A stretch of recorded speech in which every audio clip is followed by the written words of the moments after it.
Hey guys, welcome back to my channel. So it's me again, Stocksilog, bringing you another market recap for the day. First of all, I do apologize, hindi ako nakapag-take ng video kahapon. Masyadong busy lang sa work. So, and even until now rin naman. Pero sabi ko, I'll try to make time for today. So, ayun, let's try and jump to our market recap. Let's start with PSEi closing today at once again below 7,800 level at 7,736.18. We are down by half of a percentage. So this one is actually marami yung down today, no? Madalas dito, sorry, ang isa sa pinakamalaki dito was the water concessionaire issue, which I'll discuss to you later on. But before that, let's have a look.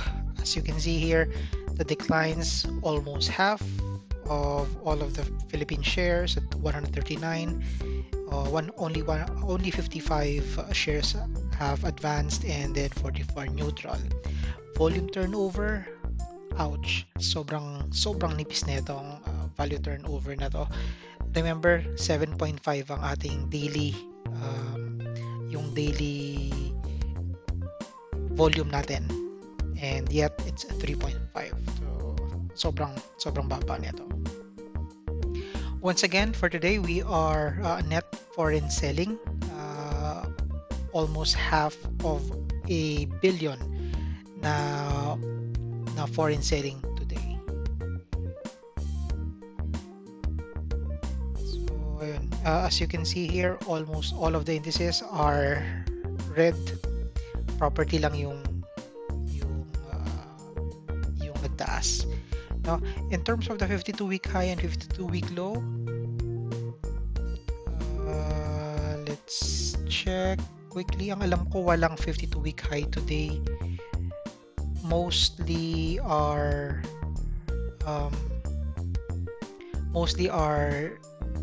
down or nasa 52-week low, no? As an example, TEL is now back at 1,000 level. Wow.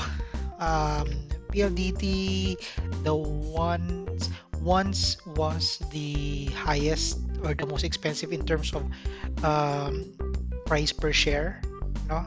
Umabot na almost 3,200. Now we are down to just 1,000 pesos per share. Okay? Doon sa mga nagtatanong, I still see this as a good dividend play. Mataas ang magbigay ang CPLDT. So kung gusto niyo mag dun sa dividend giving stocks, then TEL is still a good catch, especially now at just 1,000 pesos per share, no? So ayun, who else? Yung 52-week low natin, ito yung mga matitindi. Fruit 1.16 kanina, pero it went as low as 1.03. Dire-diretso pa to. Let's quickly check. Si Tel muna. Kung merong nag-aabang na sa kanya. So, medyo pasensya na, medyo mabagal yung net ko today.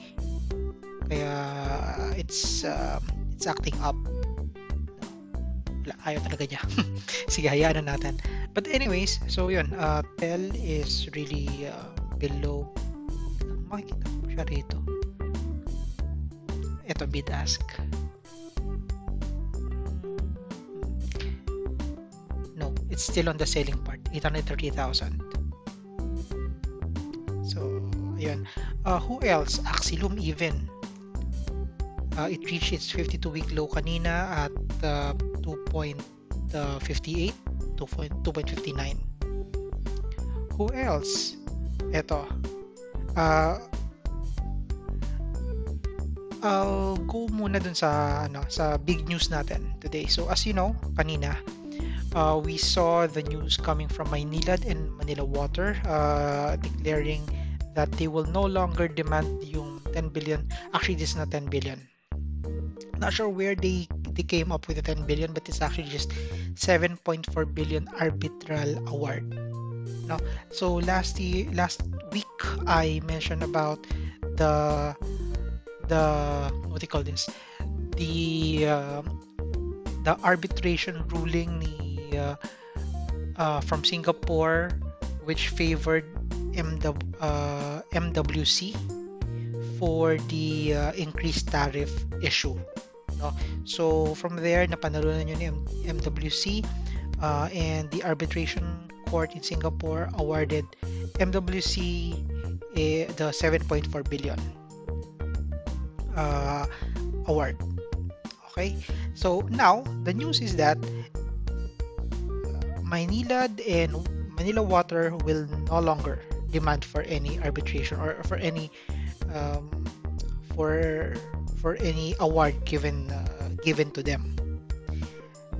No? So I think what's happening here is they are trying to look for parang alam yun, because of what happened, because of what President Duterte have mentioned about against them. So parang ano yung pampalubag loob, okay, sige government, din naman namin kayo sisingilin dito or hindi na namin kayo sisingilin, quote and quote, and then balik nyo lang sa amin yung business namin. Kasi guys, this is their entire business. Diba? Just to give you a context for Manila Water. By the way, Manila Water, we can check tayo, MWC. Yep. It went as low as 14 pesos.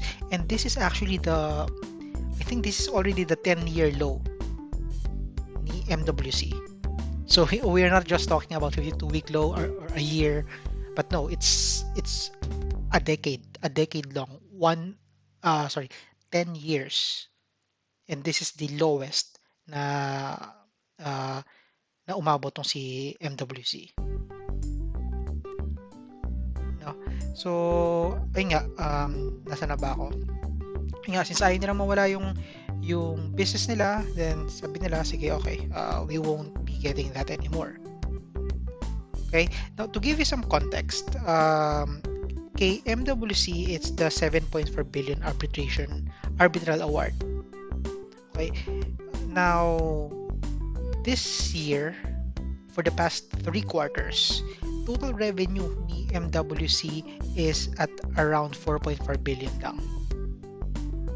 If you normalize it for a year, papalo lang siya ng mga around more or less 6 billion a year. Now, if you consider the 7.4 billion arbitration award, that is already equivalent to a year of revenue for MWC. But then, syempre, I would do the same. I would rather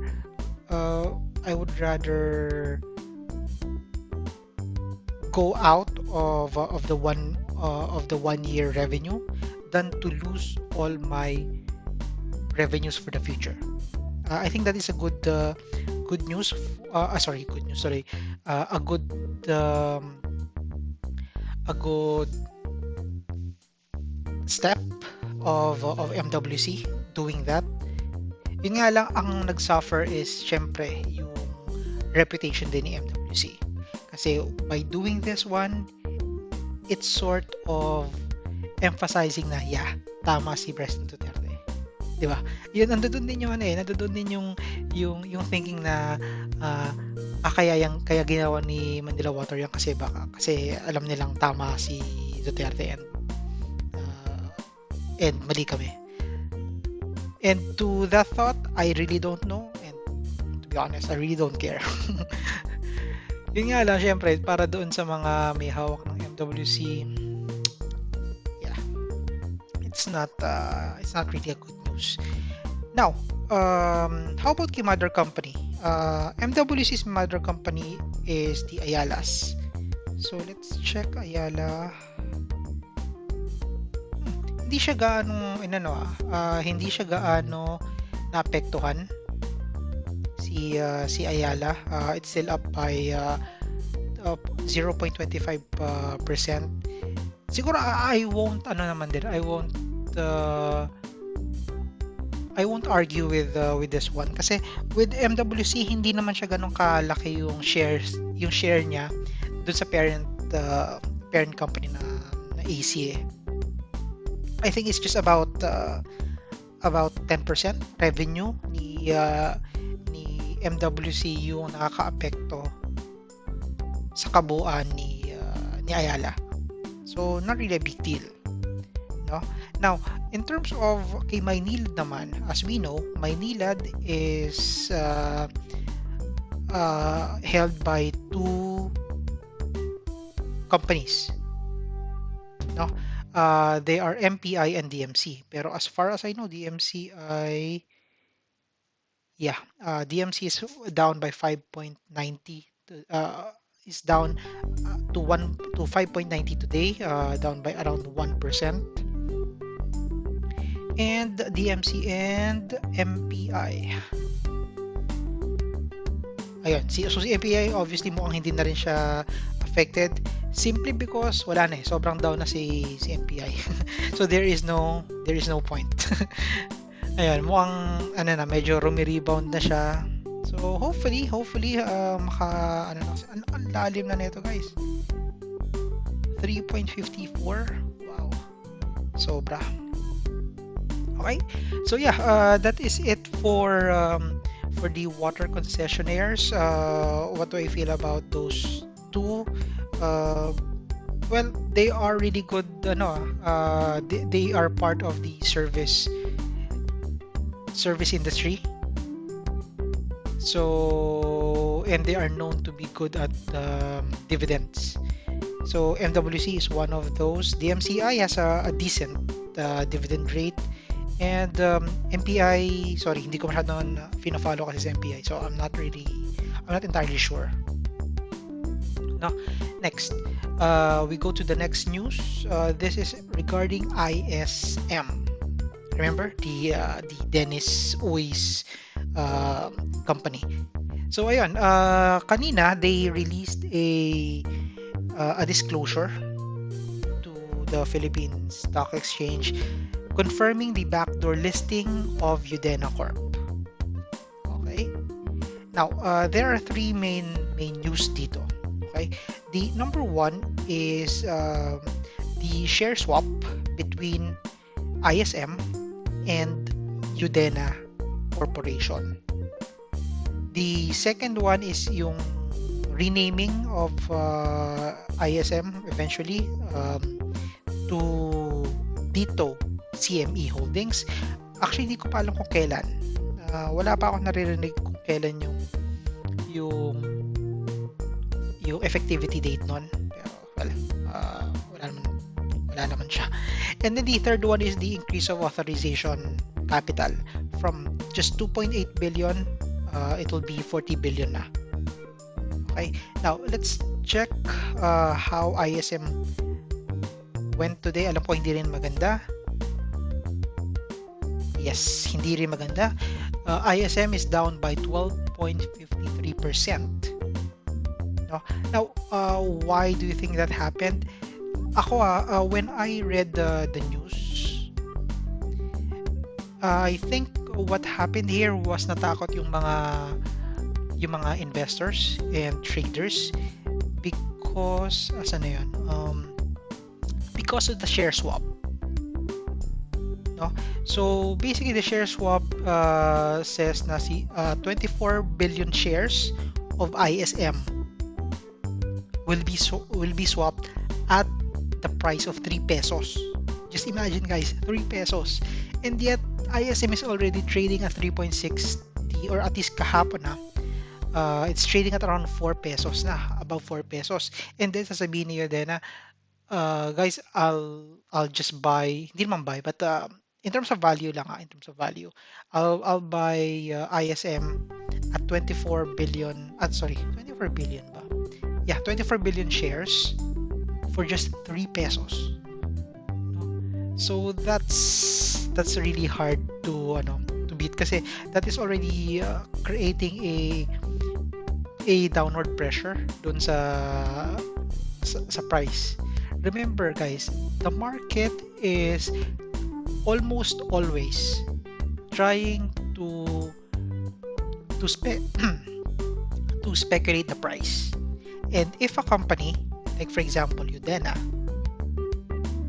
is giving an exact figure, a value of just 3 pesos per share, then obviously the market will react to that. Sabihin, okay, so the company pala is just valuing it at 3 pesos per share. So why should I buy at kahapon? Why should I buy it at 4 pesos? Or even today, why should I buy it at 3.63? Diba? It doesn't make sense. Ano ka pa nagpapalugi? So ayun, potentially I think if that's the case, baka bumaba pa to 3 pesos, papuntayan nila yung figure na sinabi ni Udena, no? So ayan, but I'm quite interested, kumusta kaya yung bid ask niya ngayon? Wala masyado, 10-10, medyo masyadong ano. Pero yeah, kung ako, if pinag-iisipan ko pa lang si ISM, baka hindi muna. I won't go with that because of that 3 pesos. Medyo big deal yun eh. It's already putting a value to the company. So ayan, the last news that I have is JG Summit. This is actually a good news in my opinion. So the Gokongwei Group is finally entering the logistics business by having a joint venture with Deutsche Post, sorry, hindi ko siya kayang basahin, or basically DHL. Okay, so ano yung kanilang joint venture? Basically, JG Summit will help provide what the proponent pitch to be the best-in-class transport and distribution solution for Philippine-based and international businesses. So it is a joint venture. Hindi lang na-mention kung how much kung ano yung halatean, 50-50 ba, 40-60 or whatever. Let's check JGS. How did the market react to this news? Well, this is quite nice, up by 0.51%. JG Summit is now trading at around 79 pesos. Pero lang guys, if you can see this, it appears that a major resistance has formed already dito at the 79 pesos price point. Okay, so by tomorrow most likely technically dalawa lang naman yung play dyan, no? So, yung araw ko, it's either it bounce back pababa or it breaks out tomorrow. Yes, JGS. So if it breaks out by tomorrow, then that means it's a new 52-week high for him, which is a good news, no? So magandang abangan to tomorrow. Ako, I'll add this one sa sa watch list ko kasi I like I like what's happening. Okay. So ayun, yun lang muna guys sa ngayon. That's all of my news sa inyo today. Again, I apologize if I wasn't able to post my video, a market recap yesterday. Tatry ko bumawi and complete this week. Okay? So that's it. If you have any questions, comments, reactions, just feel free to leave a comment below.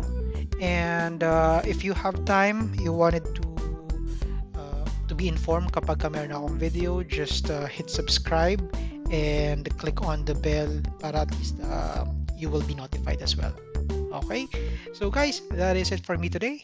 Thank you for joining and you have a great week ahead. Bye bye.